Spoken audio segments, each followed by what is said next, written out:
तो मिथुन लगन वालों के लिए हम बात करने वाले हैं अप्रैल का जो अभी महीना आ रहा है ये किस प्रकार से आपके लिए रहने वाला है। इस मंथ को आप वास्तव में कैसे प्लान कर सकते हैं अपनी आर्थिक स्थिति, आपके रिलेशनशिप, आपकी मैरिड लाइफ या आपका अन्य जो भी काम है प्रोफेशनली या आपका जो पारिवारिक काम है।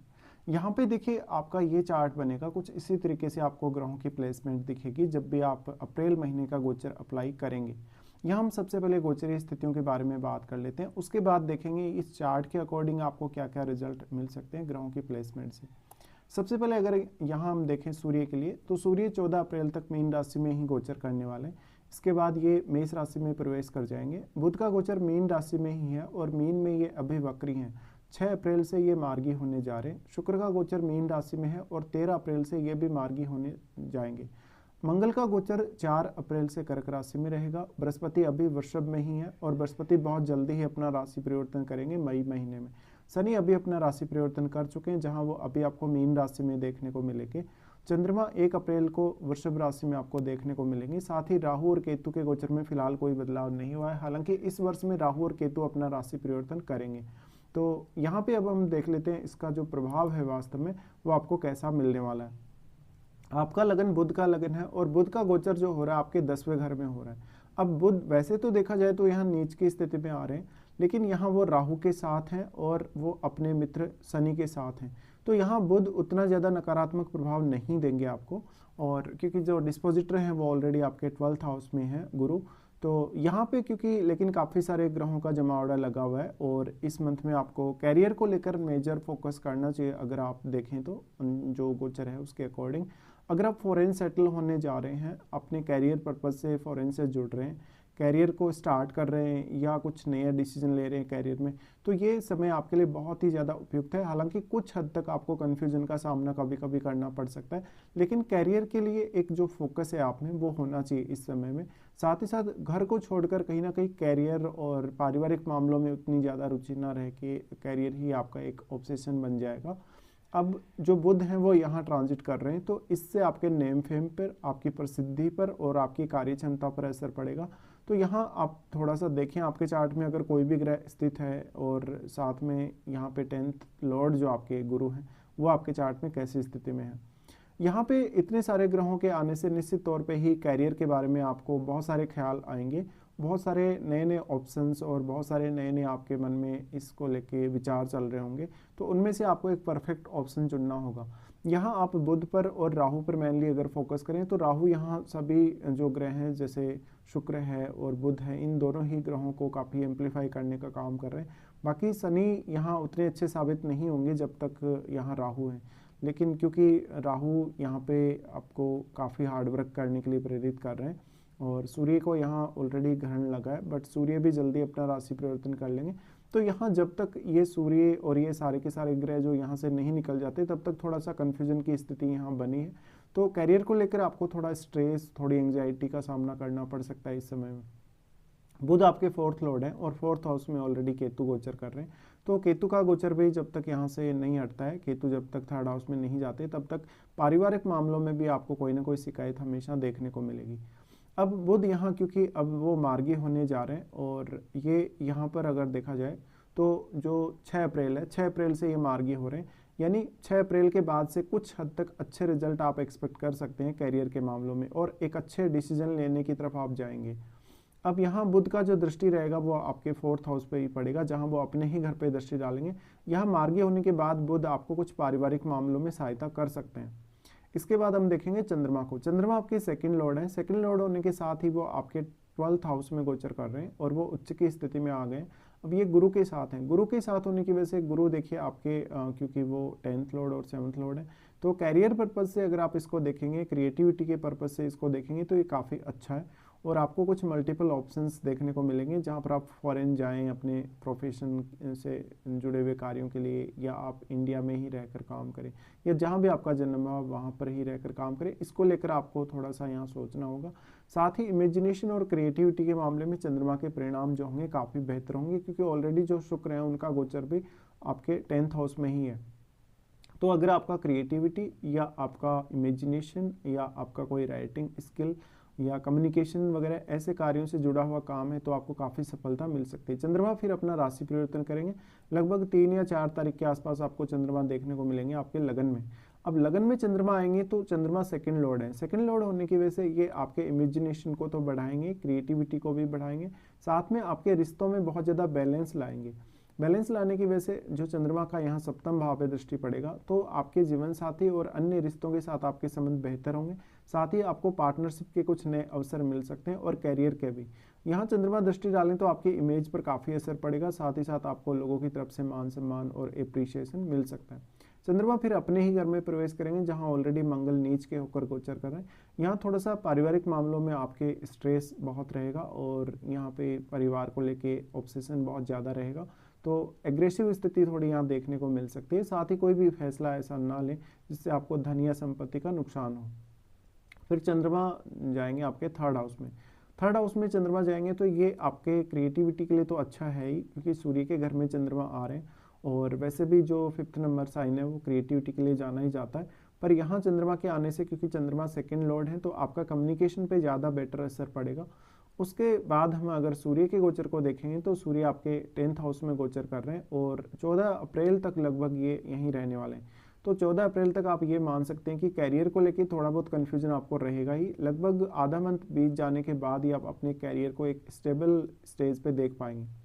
सूर्य यहाँ जब तक हैं तब तक अपने बॉस के साथ या अपने कलीग्स के साथ थोड़े जो रिश्ते हैं आपके थोड़े से अच्छे नहीं दिखते। साथ ही करियर को लेके जो ऑब्सेशन है या जो आपकी एक्सपेक्टेशन है वो भी काफ़ी ज़्यादा रहेगी। सूर्य उसके बाद प्रवेश करेंगे आपके 11th हाउस में। 11th हाउस में सूर्य अपने उच्च की स्थिति में आ जाएंगे।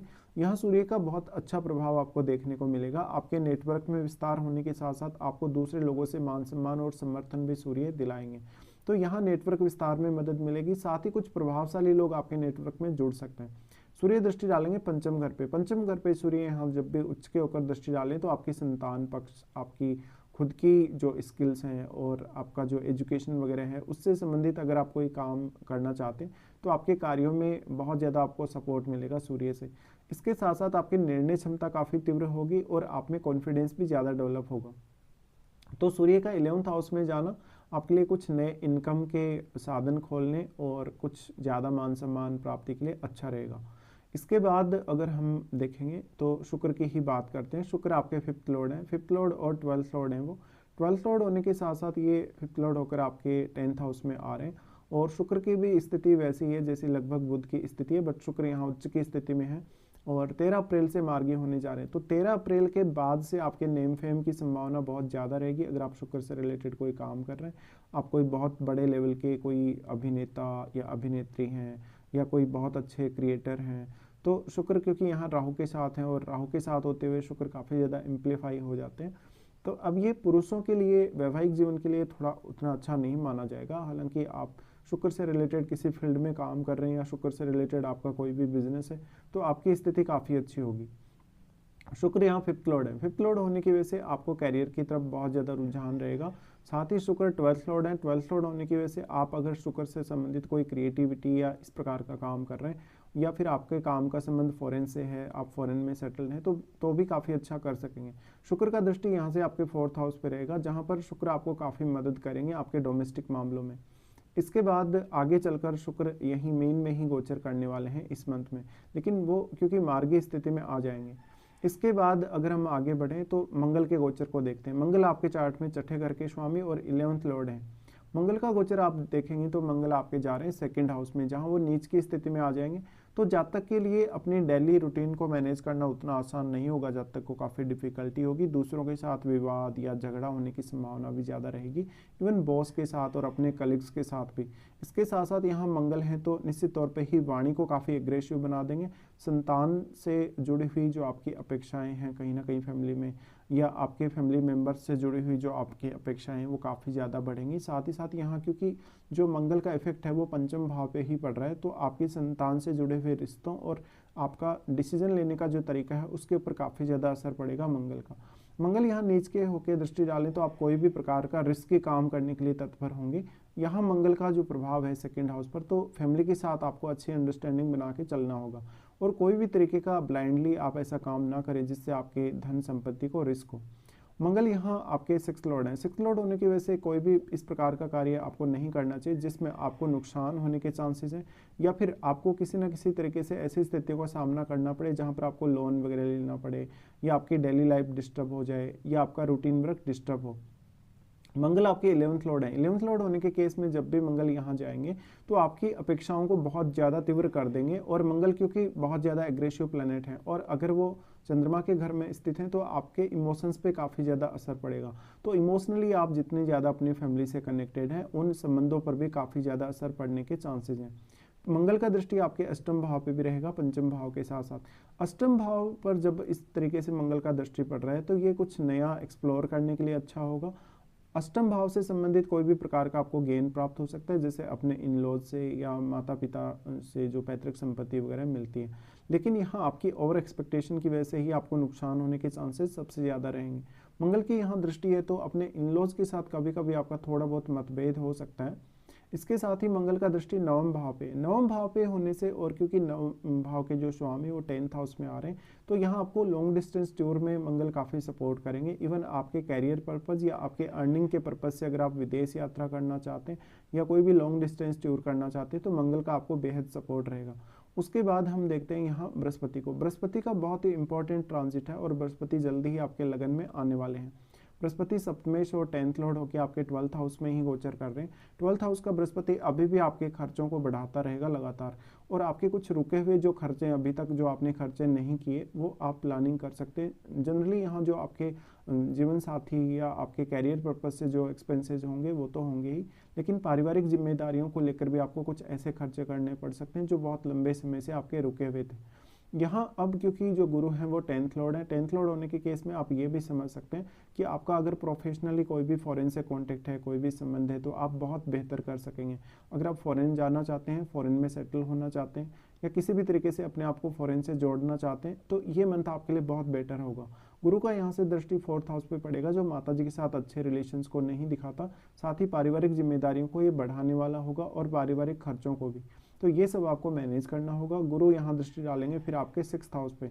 6th हाउस पे कुछ हद तक आपको राहत मिल सकती है आपके रूटीन वर्क को हैंडल करने में और आपके डेली ऑफिस के कार्यों को करने में। तो गुरु का यहाँ जो दृष्टि पड़ रहा है वो आपके लिए काफ़ी इंपॉर्टेंट होगा 6th हाउस वाला। इसके साथ साथ इनका दृष्टि आपके अष्टम पे भी है। अष्टम पे जो दृष्टि है वो भी काफ़ी ज़्यादा अहम होगा अगर आप रिसर्च पर्पज़ या इसी तरीके के किसी अन्य काम के लिए अगर विदेश जा रहे हैं या विदेश सेटल होने के लिए देख रहे हैं तो यहाँ पर आपको ध्यान देना चाहिए। साथ ही साथ आपके अष्टम भाव में अगर कोई भी ग्रह बैठा है उस ग्रह को भी आपको देखना होगा। अष्टम भाव पे नॉर्मली जब भी गुरु की दृष्टि पड़ती है तो अष्टम भाव से संबंधित कार्य करना आपको बहुत ज़्यादा आसान हो जाता है। साथ साथ में यहाँ आपके इन लॉज की तरफ से आपको सपोर्ट प्राप्त करना कुछ हद तक डिफिकल्ट होगा क्योंकि यहाँ ऑलरेडी मंगल की भी दृष्टि पड़ रही है, लेकिन यहाँ आपको बहुत ही ज़्यादा पेशेंस के साथ काम करना होगा। साथ ही कोई रिसर्च वर्क करना या अकल्ट से रिलेटेड काम करना भी आसान होगा और अपने लिए कुछ गुप्त धन के स्रोत ढूंढना आपके लिए आसान होगा।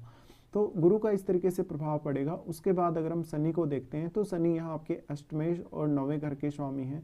यहाँ पे शनि का गोचर हो रहा है आपके 10th हाउस में। 10th हाउस में शनि का गोचर आपके कैरियर के रिगार्डिंग बहुत ज़्यादा अहम होने वाला है, लेकिन लगभग आपको ज़्यादातर जो राहत मिलेगी कैरियर के मामलों में वो 15 तारीख के बाद ही मिलेगी। यहाँ से जब भी ये ग्रह मूव होंगे आगे उसके बाद ही यहाँ शनि और यहाँ पर राहु बचेंगे। साथ साथ में यहाँ पर आपको ये देखना होगा कि कैरियर में अब आपके स्टेबिलिटी आना स्टार्ट होगी। अगर कैरियर में अभी तक आप स्टेबल नहीं थे तो आप शनि के इस गोचर से कुछ हद तक एक्सपेक्टेशन रख सकते हैं कि शनि आपके कैरियर को स्टेबल करेंगे, लेकिन उतनी ही ज़्यादा आपकी जिम्मेदारियों को और आपके एफर्ट्स को भी बढ़ा देंगे। अगर आपके चार्ट में शनि बहुत ही मजबूत स्थिति में है तो यहाँ पे आपको विशेष ध्यान देना होगा। यहाँ शनि आपके एफर्ट को और ज़्यादा बढ़ाएंगे।